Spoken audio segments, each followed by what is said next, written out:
Well, Baba, what an honor. What an honor to be here with you today during my first week on the job as superintendent of schools. And I think, as you and I have said many times before, a conversation like this is Right. really like 20 years. It's been a while. in the When did you, making.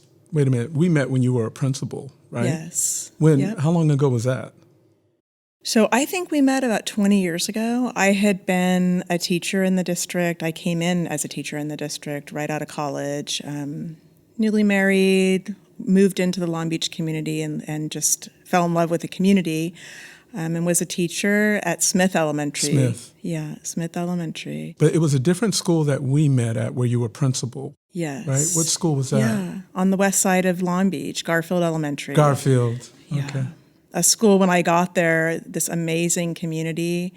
It was 1,200 kids at the time. It's now, just to give you a perspective, it's now around 600 students. But a bustling place with beautiful families and a staff that I just loved working with. And we met while you were on a stage with students. I think you were doing some work for the Arts Council at that time. I was doing quite a bit of work. It wasn't called the Arts Council back then. Back then it was called Corporation for the Arts.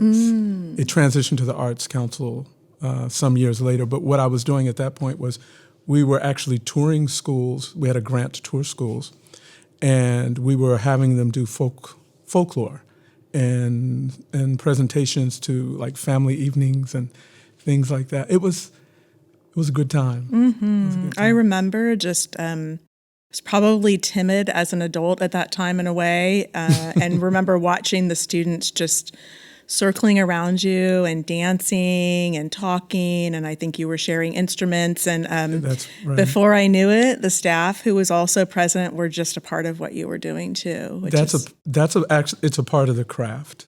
A lot of times here in the West, we look at what those sort of things as entertainment, but anyone who knows the depth of storytelling understands what was actually going on. And I think that's why our relationship developed, because I think you saw beyond the entertaining aspects of what was going on, and the children gravitating toward the story, toward the moment. It created an environment conducive to them being able to accept and learn and grow. So it looks like entertainment to most people, but it's so much more. Yeah, I've been so struck with the power of story and watching you over time, but really just thinking about when we listen as people, how much there is to hear about children's stories and about adults' stories. And so talk a little bit about what you bring out in your work. I'm going to have you talk about storytelling at some point, but talk about just the things that you bring out among children and adults when you use the power of story with them. I think I would like to take credit for what I do, but I actually practice an ancient craft out of West Africa, of a storytelling craft, an oral historian's craft. So one of the things I always open up with is making sure that everyone who's present understands that I'm not really a storyteller, I'm a griot. I am a griot. But in the English language, storytelling is the only word that even comes close. So I think what storytelling brings out, what these moments of intimacy through shared experience bring out, is I would call it an equilibrium of balance between personalities. I think with storytelling, we don't have a defense mechanism against storytelling, which is why no matter how old a person is, they're engaged wholly. And with this type of storytelling that I do, the objective ultimately is to have that person who is listening or who is with you grow a little bit in themselves, to show them the potential of who they are so that they can push a little harder or move a little forward. So that's the way I use stories. And a lot of times when I've gone to schools, everyone invites me for the students, and then it ends up being something that the adults love just as much. Yeah, I've heard you talk about, and I've thought a lot about story in its relationship to building empathy. And I think specifically in my own growth as a human over the last years, just that ability to hear and to listen and to grow an understanding of somebody else's lived experience. And I can think of many conversations and people who I've sat with, and even those who I don't know personally, but in that listening to come to an understanding of a different lived experience than maybe I've had, and how much power that has in our own personal evolution. So Yeah, once you know another human being's story intimately, you can't see them as an other. Once you engage another human being and you actually engaged in a level of focused listening where you feel what they say, then that alters your relationship to that human being. And that is the type of thing that we need to have happen more. We need a lot more listening, focused listening. And one of the things I teach when I'm working with the students or when I'm working with some of the teacher professional development is in some of the cultures, the indigenous cultures, how you say something, because their tonal languages are more important than what you say. And it's an aspect of us here who live in the West. We understand this, but we haven't given it as much focus, right? Because all of us have had relationships where we've asked someone, hey, how are you? And they will answer, I'm fine. But we don't take the literal translation of their words, I'm fine. We go after them and say, wait a minute, what's really going on? Mm-hmm. Because how they said the words was more important to us. So listening is a skill, and if you haven't consciously sought to develop it, you don't have it. So I think that's one of the things that we shared is this journey toward becoming better listeners. I have a personal experience relative to what you just said that I'll just tell a little story, that answering the question, how are you, and saying fine. So I'm a cancer survivor, and in the period between diagnosis and treatment, I was walking the earth, doing what I could, going to work and doing the jobs, that were before me. And I remember finally having kind of this moment where I stopped just saying, I'm fine. And not only did I stop saying it for myself, I also started to see people differently that were sitting around me. And I stopped just asking, how are you? And just allowing fine to be the answer, because I was answering fine when I wasn't fine. And so I love that, just what you just said about there's a level of vulnerability in even exploring that level of questioning for yourself, that level of self-reflection where you say, like, for example, you said, I'm not just going to ask, how are you? And you took your own experience, you internalized it. That level of self-reflection is what is needed for us to turn a lot of these corners that we're facing. In order to ask yourself, like people are always saying, speak truth to power. And when I'm dealing with my high school students, they love saying, I'm going to speak truth to power. But where I start them with is, you have to speak truth to self first. You have to examine your perspectives, the way that you are viewing the world, the way that you are engaging, before you can even think of speaking truth to what we call power, because the true power is inside, right? So when I say speak truth to self, that's really what I'm talking about, especially, and just like you're nodding right now, my high school kids always get it. They always get it. I have never had anyone confused by those levels of discourse. So I appreciate, like, not everyone would be willing to talk about, I was a cancer survivor, but we need that level of vulnerability now. So I'm going to let you know, I appreciate that level of discourse. It's definitely deepened my human connection to others by allowing myself to be a little bit more vulnerable. And I can think of, not only has it deepened my connection, but it's allowed me to move from something that was really scary and a really, really hard time in life to helping others and to using that life experience to benefit, in particular, women. I had breast cancer, and so that's more prevalent in women. And so it's brought others close to me to go alongside them in their life journey, which is an aspect of empathy as well. So, that's pain. We learn through the pain. Yeah, it's true.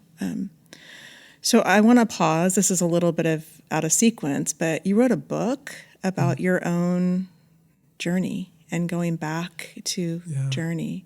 So why don't you talk a little bit about the journey and why you decided to do the writing that you did, and then share. I could share a few things about reading your book too. Well, the book it's titled "Road of Ash and Dust: Awakening of a Soul in Africa."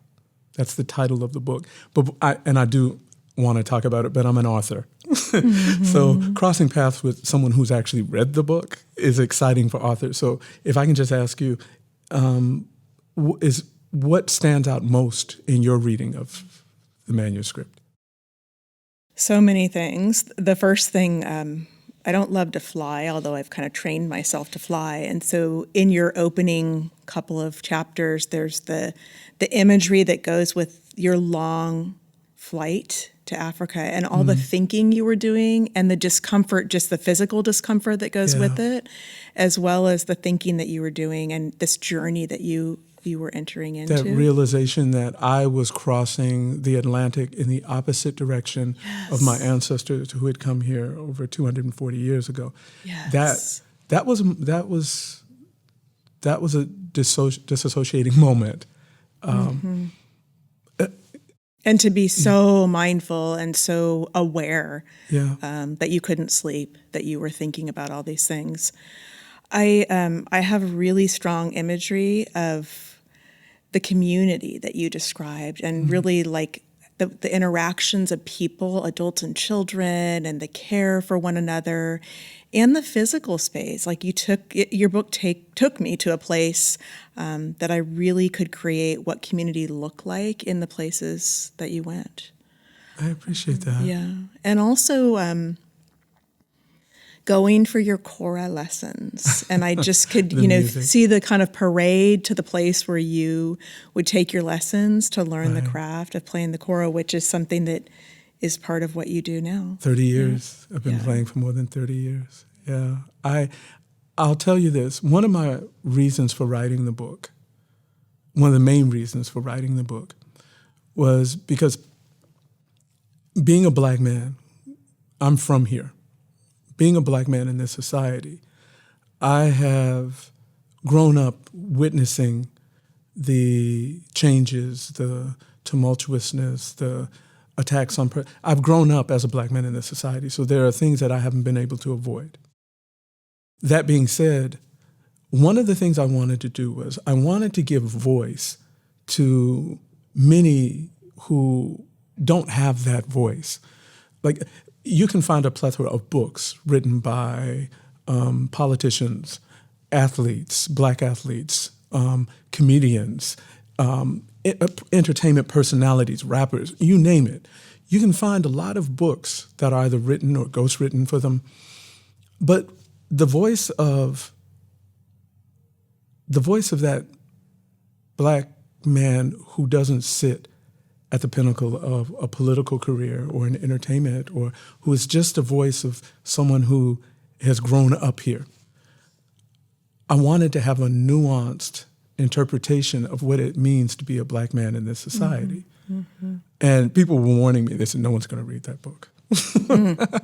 But people are reading it.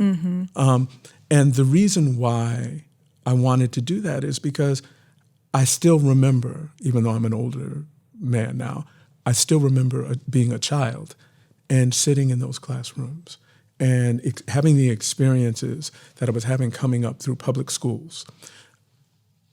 And that journey toward identity, constantly trying to discover, who am I? And not having society not quite offering you opportunities to answer that because of the stereotypes and because so many things that are put on us. So I wanted to put something out for the voices of those who are more like me. Yeah. That was the main reason for that.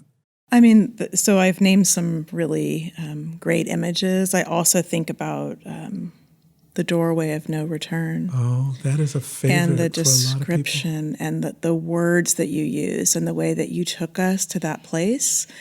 And the connections that I made in reading it and thinking about white supremacy and white fragility and how we as white people in society many times want to say, I'm not racist, or I'm not, but we're not willing to go way back and study where things began to make society a place of That is what racist thought.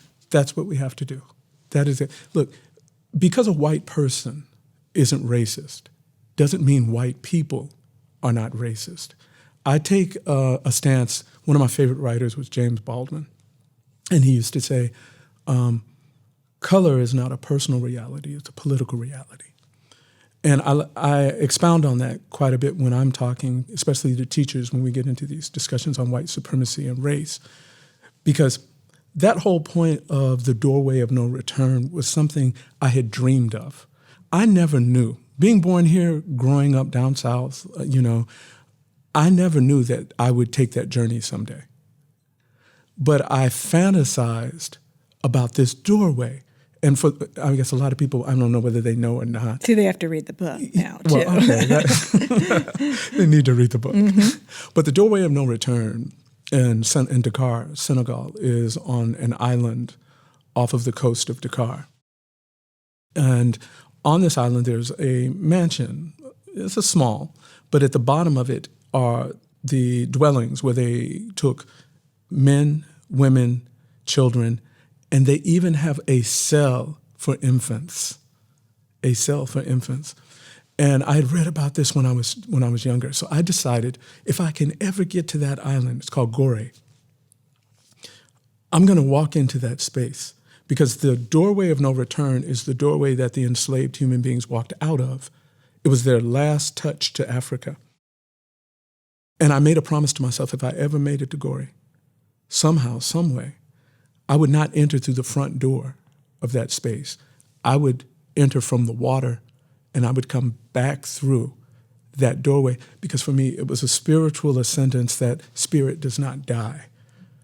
That even if my ancestors physically were not able to return, I, the embodiment of their gifts of their lineage, my heritage, I could walk back through that door.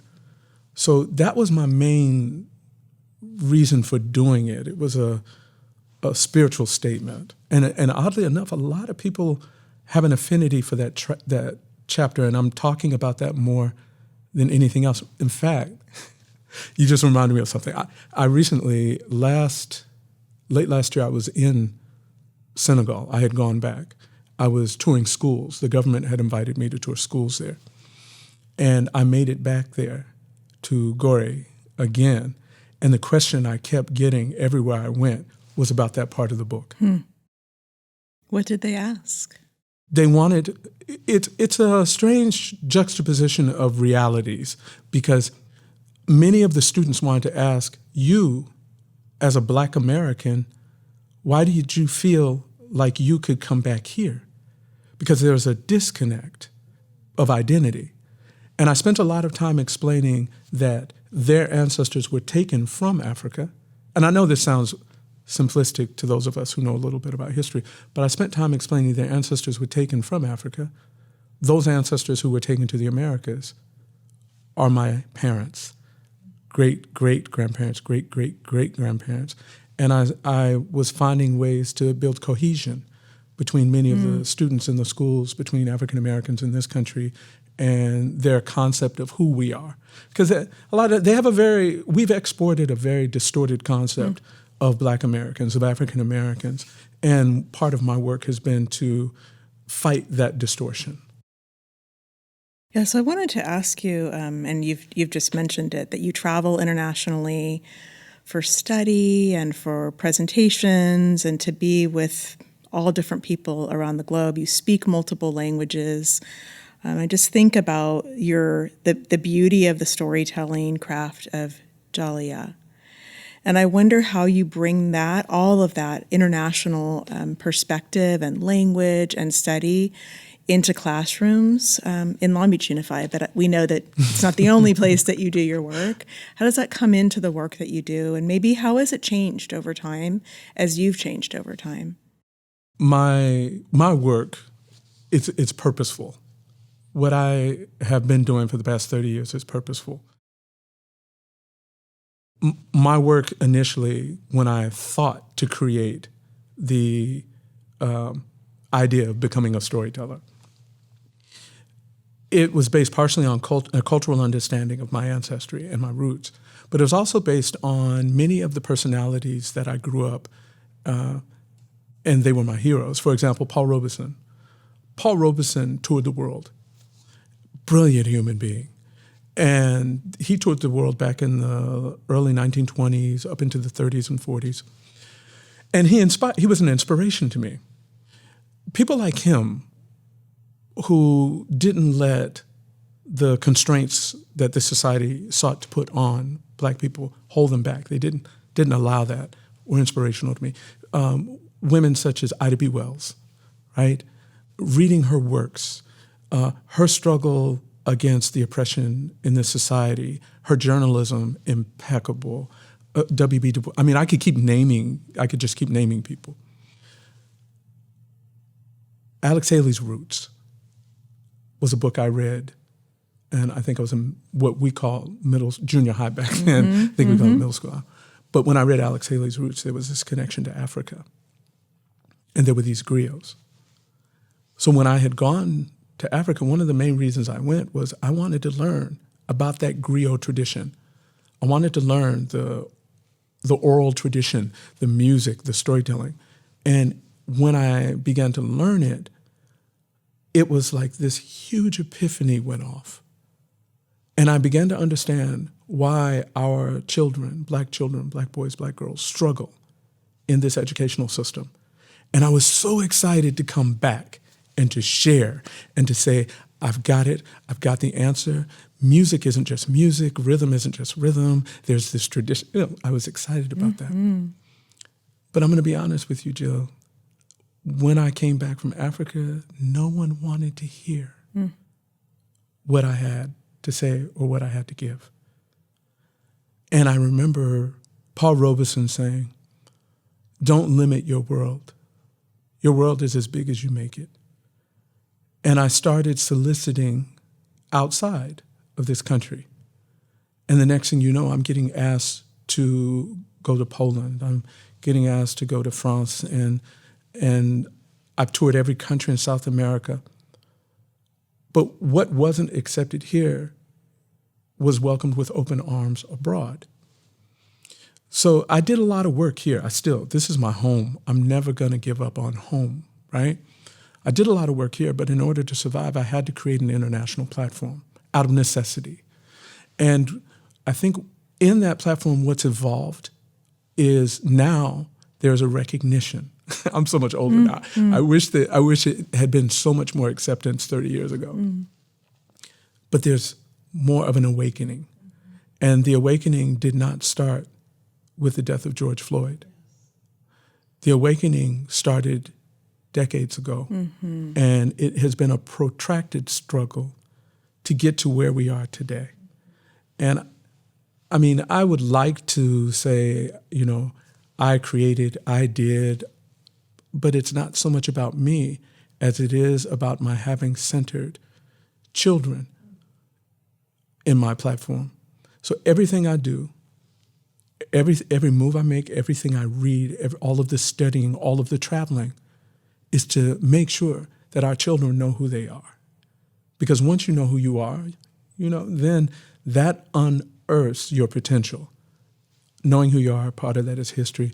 I'm sorry, you asked a storyteller a question, and I just went on and on. But you understand what I'm saying. Absolutely. And I'm so glad that you recounted just the decades of work, because the work that we're involved in together in this community that you've done individually, it did locally. Not start, but Jill, it did not start yesterday.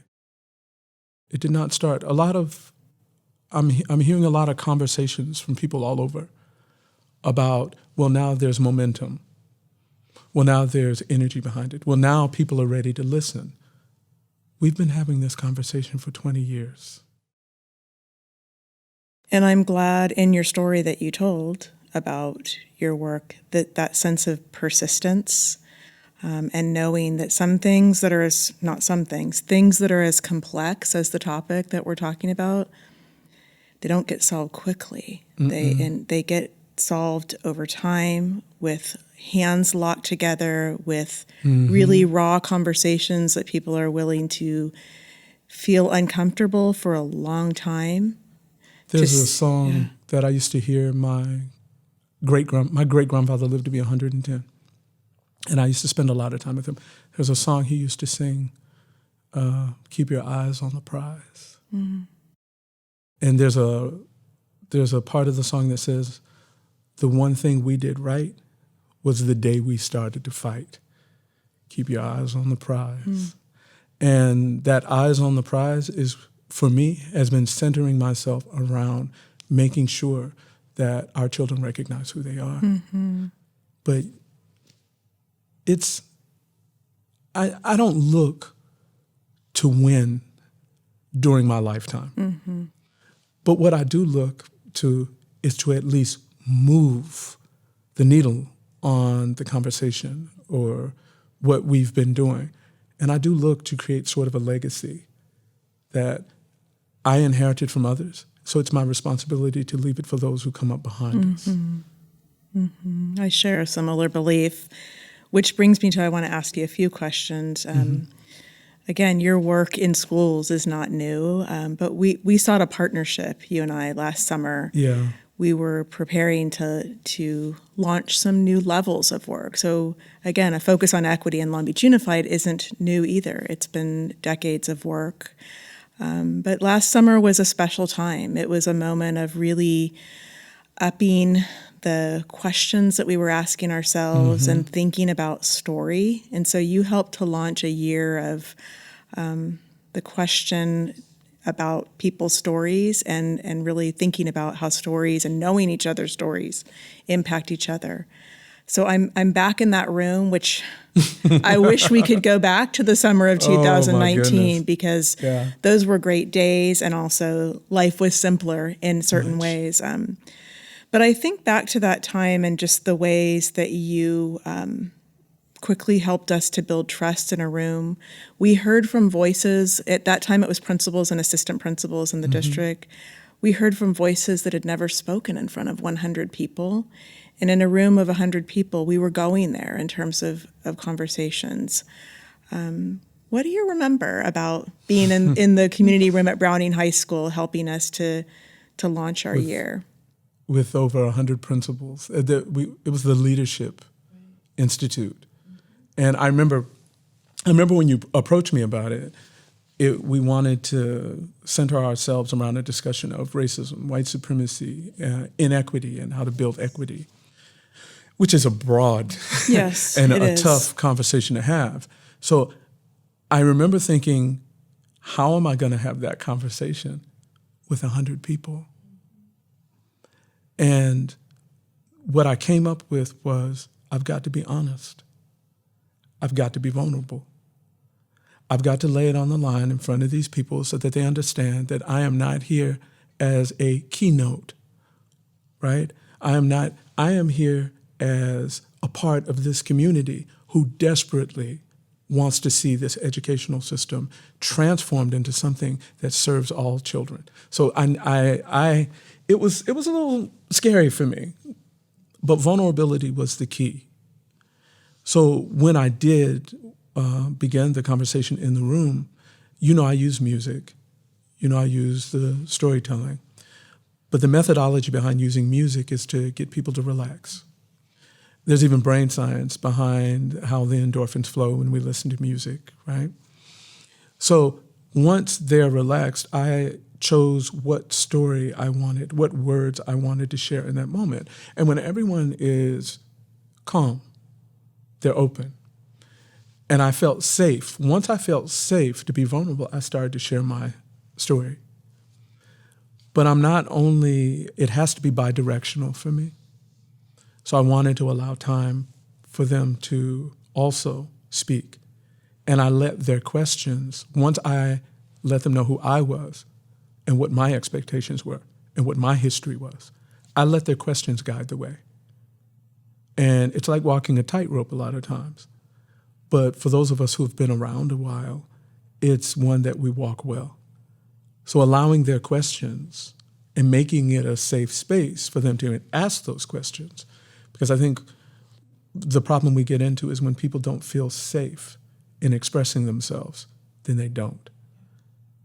But the Leadership Institute was a pivotal moment of coming home for me, of coming home. That's what it felt like for me. I've spoken to quite a few of the principals since then.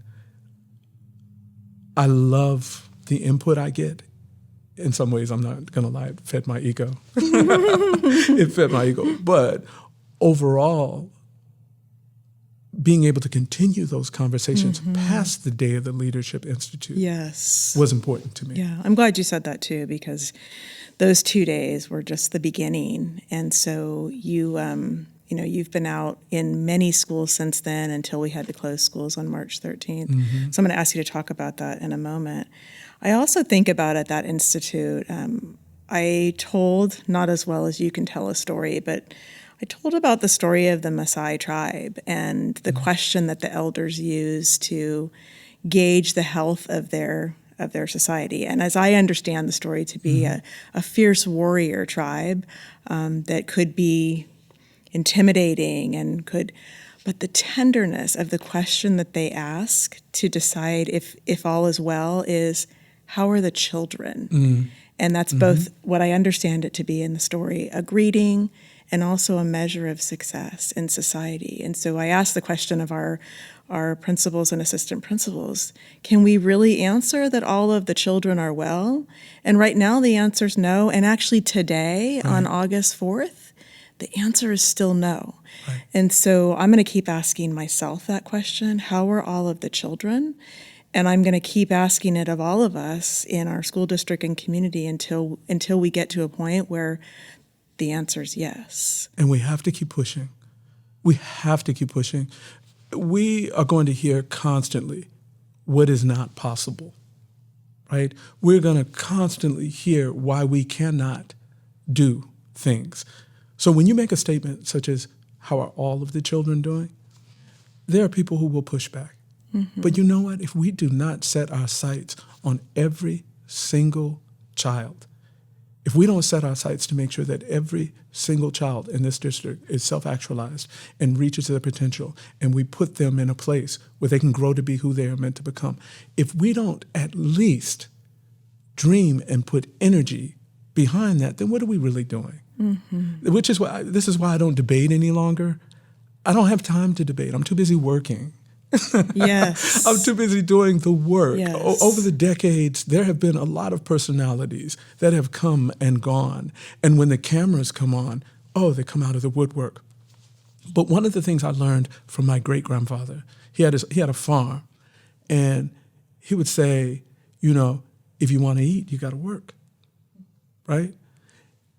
I've always kept that at the forefront of my mind, that if I want something to happen, then I've got to put energy and work behind it. So I've always avoided the camera. In fact, this is one of the few times I've actually appeared on camera again, because most of my work has been in the schools, with the children, with the teachers. And I haven't sought any attention or for that because I'm doing the work. I'm proud to be doing the work.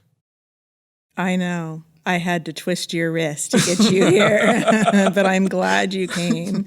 Share a few highlights of the year, the work that you did with teachers. Specifically and with in Long students. Beach, Yeah, right? Share some Long Beach highlights. Just give us a few glimpses at things that really make you proud of the work that you did in this last year with us. There's so much. There is so much. And I hope some of the teachers, the principals, don't mind me calling their names out, because I have to give them credit for placing themselves on the line. Early on, there was Pilar Barocio. She is the principal at Bancroft Middle School. And she and I had a conversation, and she wanted to know, what could I bring? So we went all out there. I did work with every grade level. I did assemblies where I actually performed. And those are entertaining, those are performances, but it's also a time to give me access to the community and build some sort of a relationship. So we did assemblies for every grade level. Then I started visiting classrooms of each grade level. So one day I'd spend the day going from sixth grade classrooms. Another day I would spend the day going to seventh grade classrooms, and another day eighth grade classrooms, all with objectives in mind of what we wanted to do.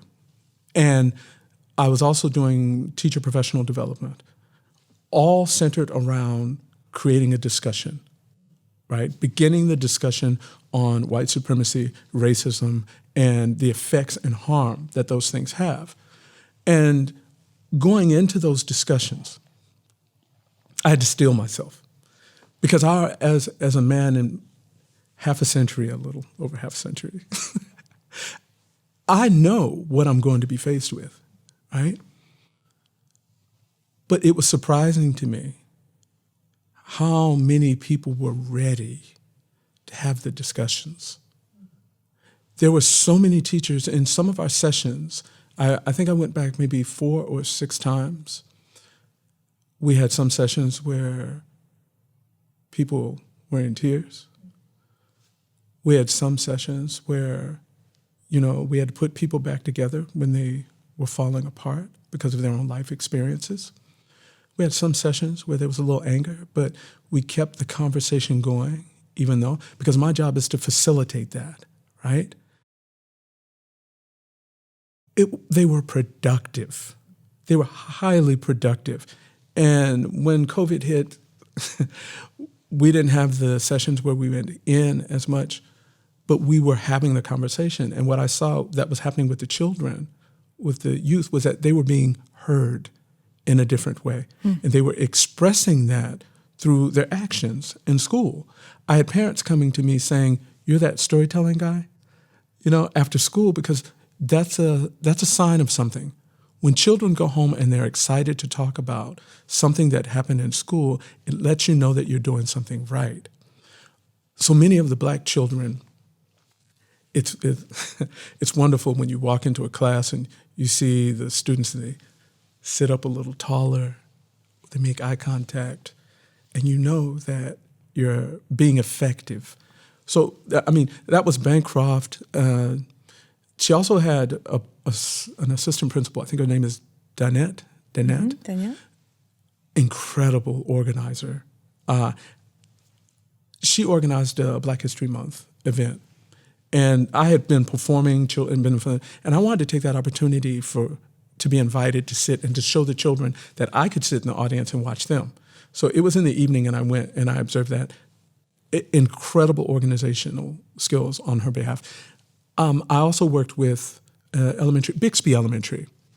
We started a conversation with the teachers there on the same level, and we were moving through before COVID hit, building relationships. Also, I did all the assemblies there as well, and then I would have lunch with the children. During lunch, we'd go out and have lunch, and that was, let me see, I'm trying to, oh my goodness, Browning High School. Dr. Felicia Anderson. Mm-hmm. I'm going to give some credit to her because she called me knowing what a griot was. And she said, "I want you to come to my high school. I'm going to gather all of the students, two different sessions, and we're going to put them in a circle, and I'm going to put you in the middle of the circle, and I want you to do what you do." I said, "Are you sure?" She trusted me. And that was an amazing thing. Once again, we had students who were in tears and identifying and growing, and it's a struggle, but that level of vulnerability that I have to bring to the table, people are offering it back. I don't know if I'm answering your question quite clearly, because it's not a thing. Neat, it's not a package. Right. It's not a neat packaged thing. It's a human experience that you connect people to the past. Exactly. You connect children to one another. Yeah. I don't want to forget Dr. Savio out in Avalon. She was in Avalon. I went to Avalon, and I had some incredible experiences with the high school students there, elementary also. There are so many people, and I know I'm not naming them all, but it's been an incredible journey. Well, I have a couple more things I want to ask you, but just to thank you, I watched on social media after our schools closed how often you were connecting with staff and students from your own sheltering in place and really making time to continue the work because that's who you are as a member of this community, but it made a huge difference. I did not say no to anyone who called, and that's a part of my legacy. If someone calls, you make it happen. So there was a lot of need when that hit.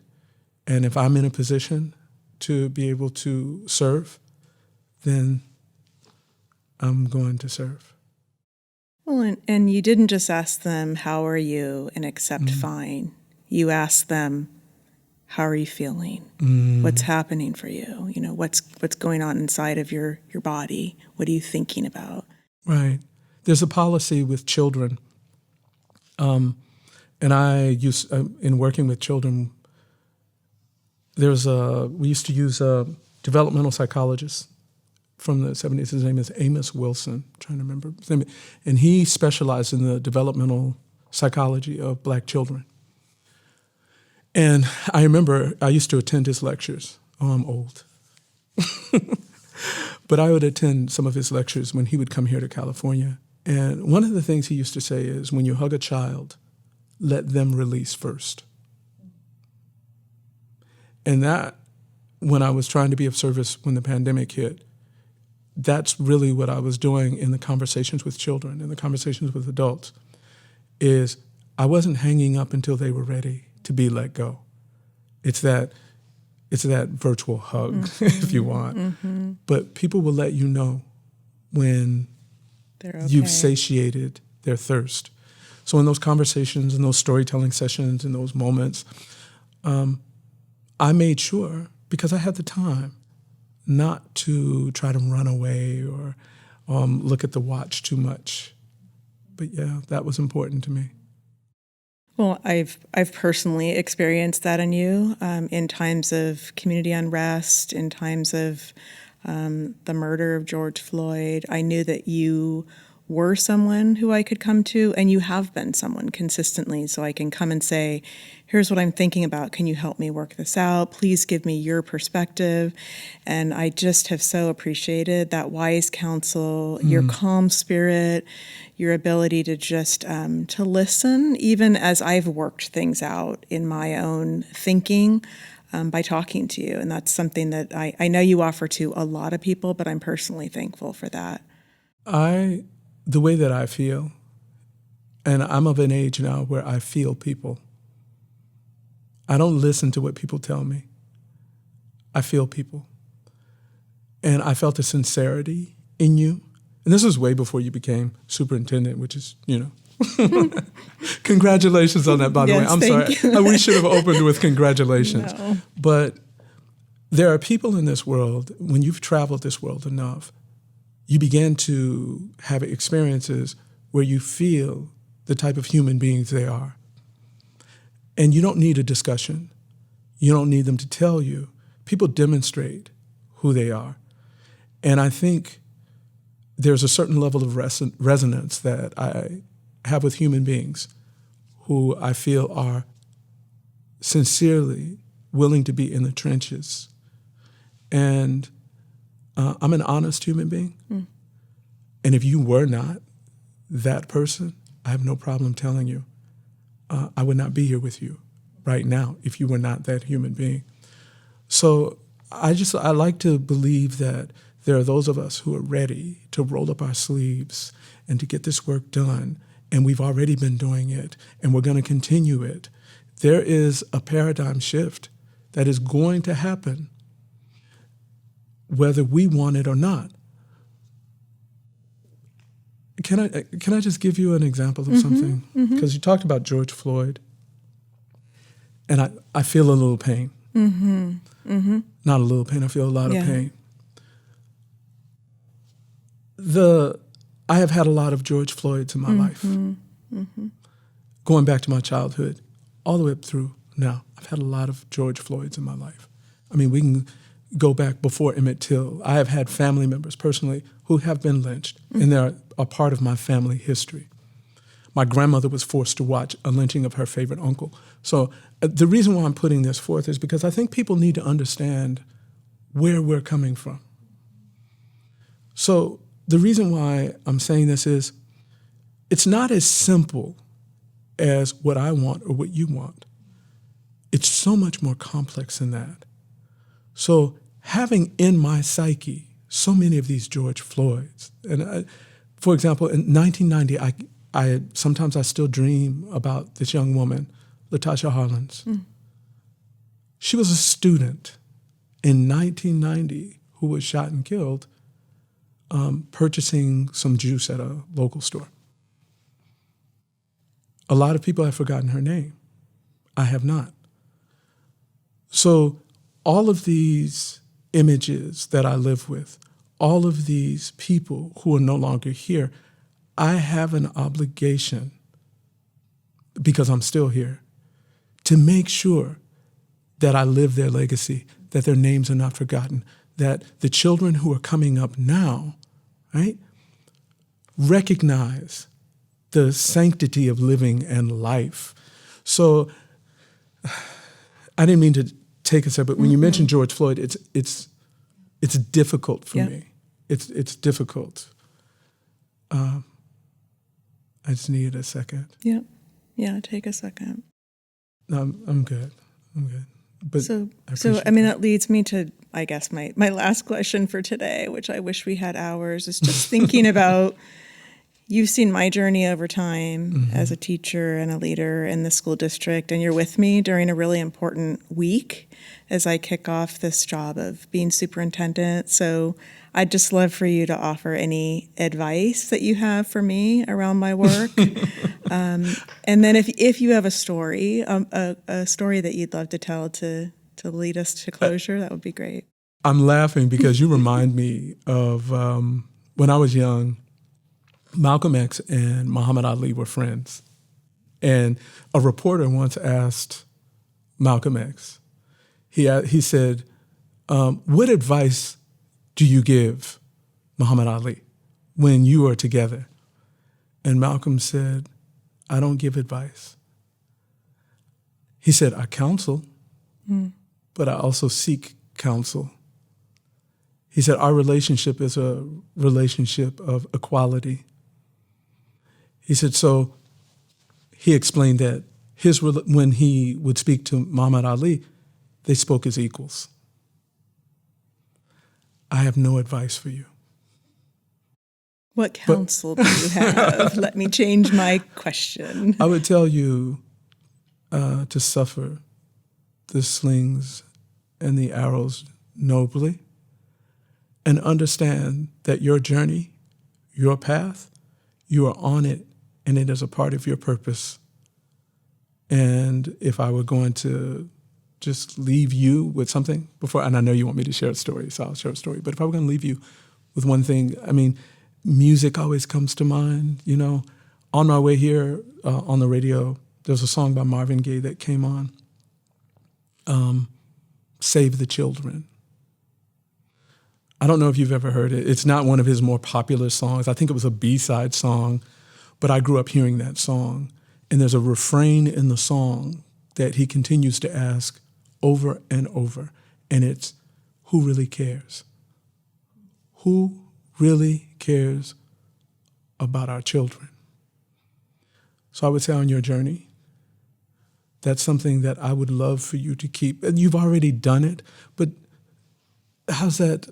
Look, the one thing you did right was the day you started to fight. Keep your eyes on the prize. That's all I would say with you if I'm counseling you. Thank you for your wise counsel. A story. I had thought of a story that I use a lot when I travel internationally. Actually, it's a story in French, and I've never told it in English. But while we were talking, something else came to mind. So when I was young, starting first grade, it was late 1960s. I think it was maybe 2 years after Martin Luther King had been killed, 69, 70. I was 6 years old. And we lived in a housing project in Central Texas that was affectionately called the Bricks. The Bricks. And we went to a school. The school was called East Ward. And it was during that period of integration, right? So everything was new still. Even though Brown v. Board occurred in 1955, in Texas, it was still new, right? So we would go to this school from what they call the projects, the Bricks, in Killeen, Central Texas, and we would walk to school. And I remember the early first weeks of school. You know, you're a student, you're excited, and it was first grade, so now I was a big kid. I was a big kid. And I remember our teacher announced we're going to have a competition, an ice cream party. I remember this like it was yesterday. We're going to have an ice cream party. So whoever brings the most family members back to school night, that classroom will have an ice cream party. So 6 years old, ice cream, that's all you have to say. So I went home and I ran home and I went to the Bricks and I talked to my grandma and I told my grandma, you got to come to school that night, ice cream party, you know. And my mother and my uncles, and I'm telling all of them. And I remember running out of the house. And I ran like a few doors down and I was like, Auntie Leslie, you got to come to it was going to get an ice cream party, back school night. I was like, Uncle Joe. And I'm running from place to place to place, home to home to home. And that night, the back to school night, there were over 30 to 40 people who showed up for that 6-year-old me. And at the time, it was about ice cream. But now, it's about something so much more. And the incredible thing now is, out of that 30 to 40 people, only 5 of them were related to me by blood.